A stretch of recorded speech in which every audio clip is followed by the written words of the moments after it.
Assalamualaikum. Today we will discuss the internal structure of the cerebellum.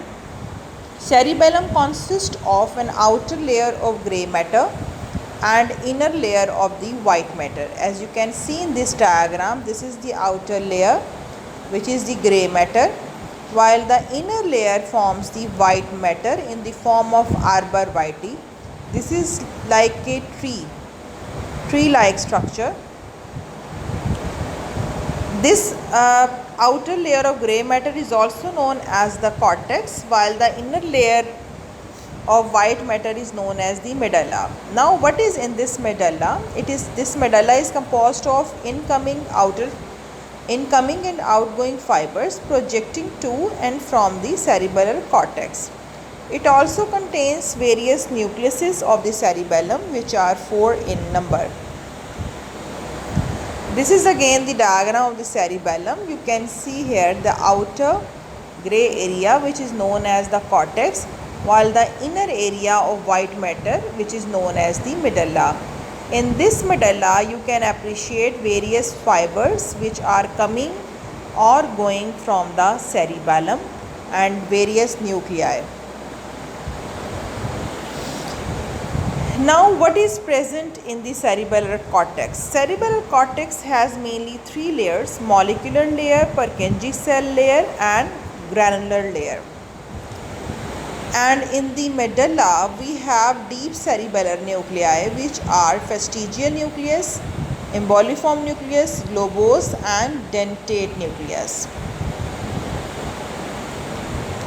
Firstly, we will discuss in detail the cerebellar cortex. As I told you, there are 3 layers of the cerebellar cortex. Most outer one is the molecular layer. This one is the molecular layer. Now, which cells are present in the molecular layer? Firstly, there are the satellite cells. You can appreciate here, these are the satellite cells. And then are the basket cells. These are the basket cells. These are also present in the molecular layer.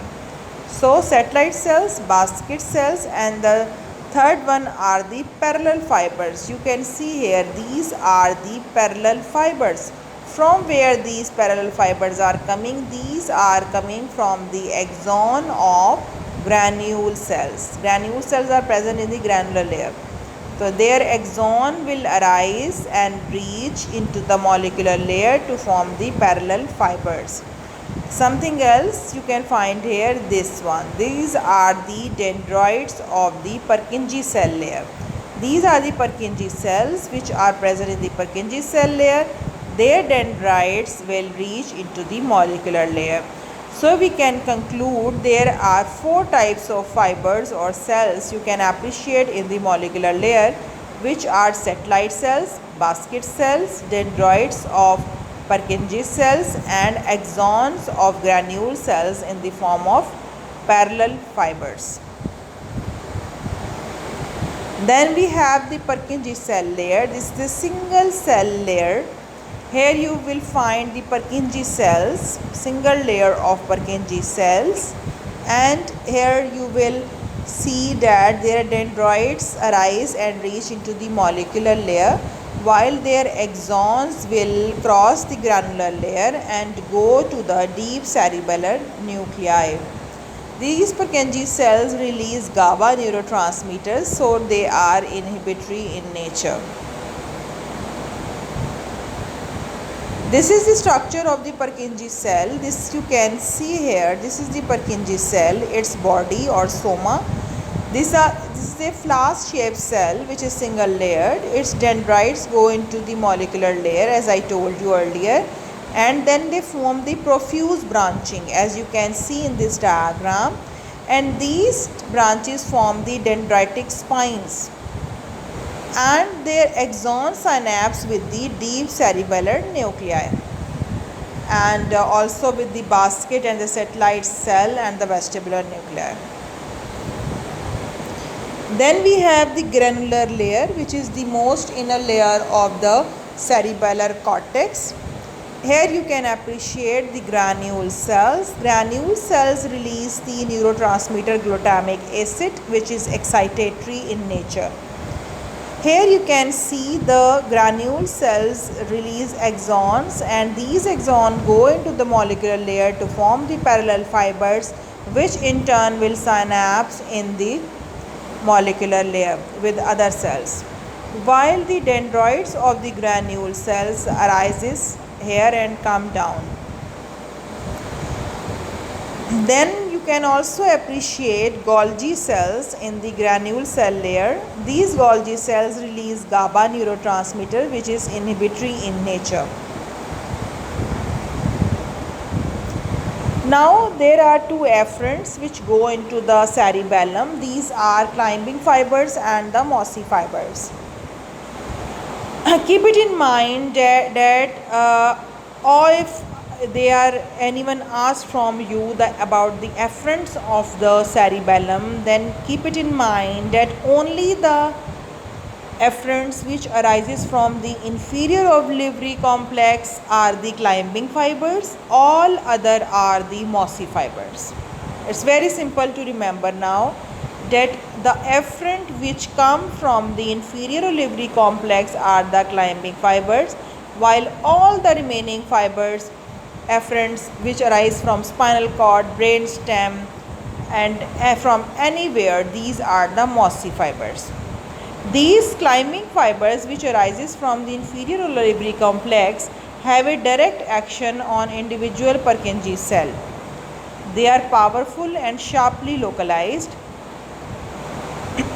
and basket cell satellites at Golgi cells act as the inhibitory interneuron.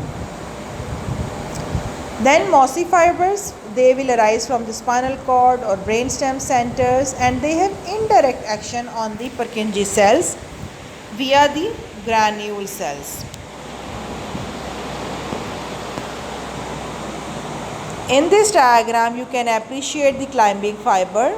You can see here it arises and go and directly reach into the molecular layer, and they will synapse or have direct action on the Purkinje cells, and they have the excitatory action.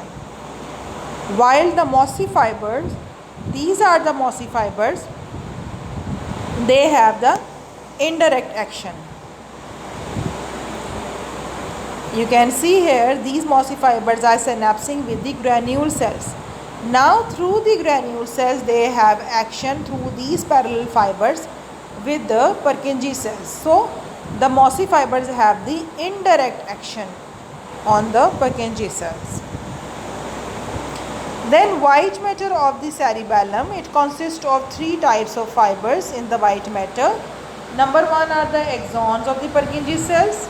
These are the only axons to leave cerebellar cortex to end in the deep cerebellar nuclei, especially dentate nucleus. Next are the mossy fibers, that they end in the granular layer, while the climbing fiber, they end in the molecular layer. Again, in this diagram, you can see the white matter or the axons of the Purkinje cells. These are the axons of the Purkinje cells which are going into the deep cerebellar nuclei. Second one are the granule cells fibers. Climbing fibers which are going directly into the molecular layer, and third one are the mossy fibers in the granule cell layer.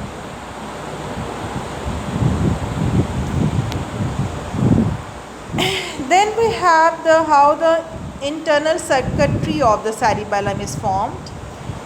The internal circuitry means, or the white matter fibers do not leave the cerebellum but interconnect different regions of the cerebellum. Some connect the same side and some connect the two cerebellar hemispheres. The cerebellar efferent via the middle cerebellar peduncle and inferior cerebellar peduncles. The cerebellar afferent via superior cerebellar peduncle and from fastigial from inferior cerebellar peduncle. Now comes the intrinsic pathway.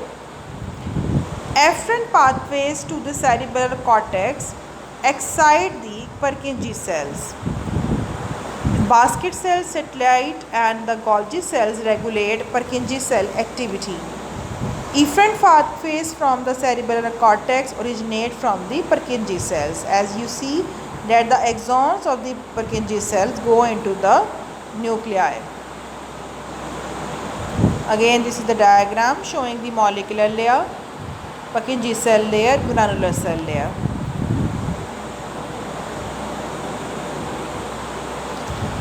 Now comes the pathways of the cerebellum. There are afferent as well as the efferent pathways. This table is showing the afferent pathways, means the fibers which are entering into the cerebellum. Number one is the corticopontocerebellar pathway.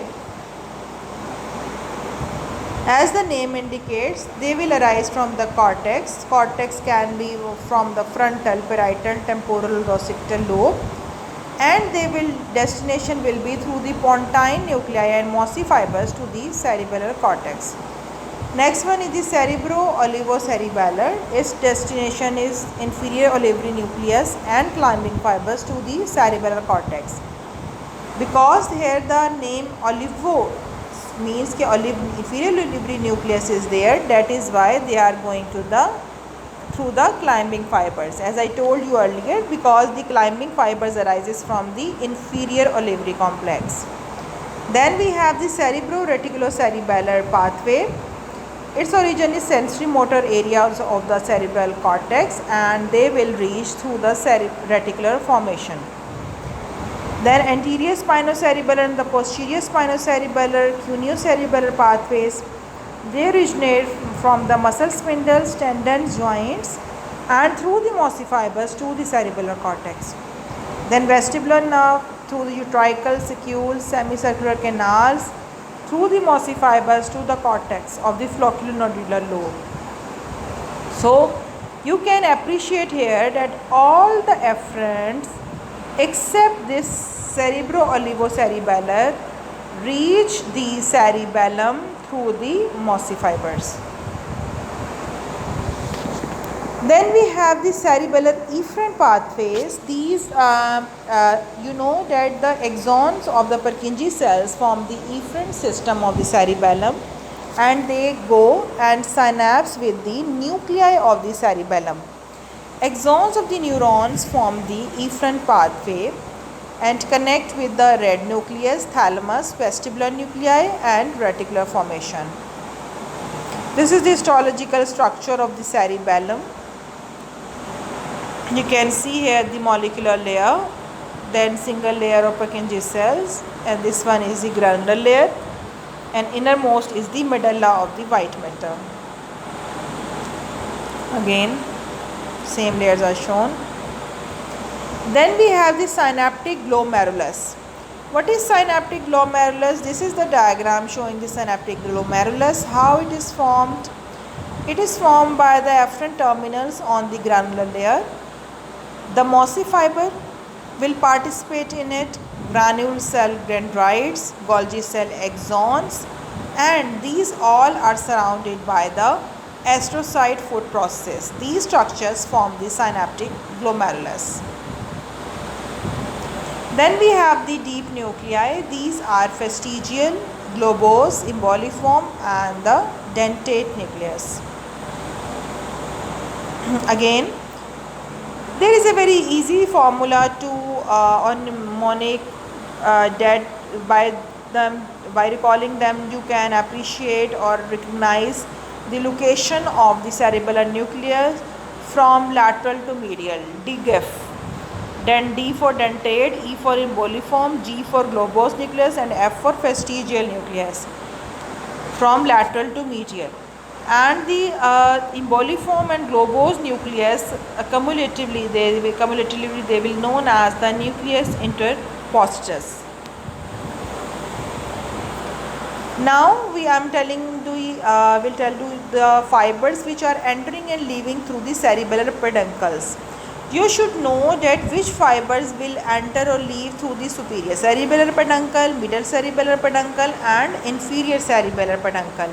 As you know, the superior cerebellar peduncle is connected to the midbrain, and the middle cerebellar peduncle to the pons, and through the inferior cerebellar peduncle the cerebellum is connected to the medulla oblongata. In this diagram you can appreciate three different cerebellar peduncles. This one is the superior cerebellar peduncle, then middle and inferior cerebellar peduncle. So firstly we will discuss superior cerebellar peduncle.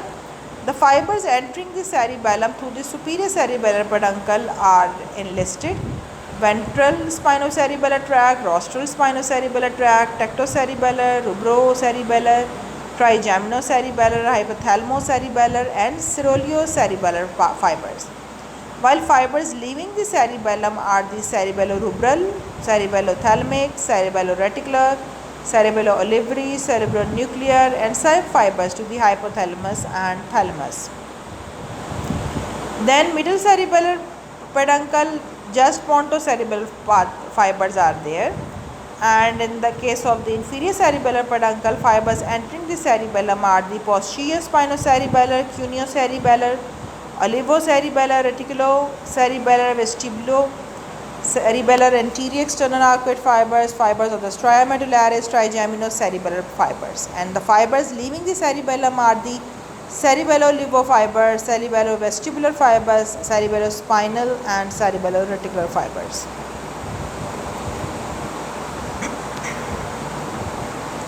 Now we comes to the functions of the cerebellum. Main function of the cerebellum is the maintenance of the equilibrium. It can be in the form of balance, posture or eye movement. Then coordination of the half automatic movement of walking and posture maintenance, adjustment of muscle tone, motor learning, motor skills and cognitive functions. This balance is maintained by the cerebellum. Then the motor skills. There are some syndromes which occur if there is lesion of the cerebellum. Number one is the ataxia, which is the incoordination of the movement.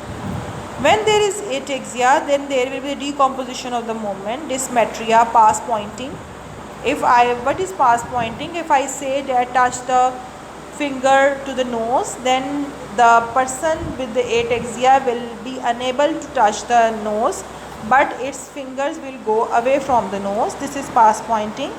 Then dysdiadochokinesia. This is the alternate supination and pronation. And then rebound phenomena of Holmes, gait ataxia, truncal ataxia. Then these patients have the intention tremors, hypotonia, nystagmus. And then we have the tumor, which is medulloblastoma. If it is occurred, then there is also the gait disturbances, hypotonia, ataxia and tremor. This picture is showing the cerebellar ataxia. You can see here the ataxic gait and position. If there is left cerebellar tumor, then it will sway to the right in the standing position, steady on the right leg, unsteady on the left leg and ataxic gait.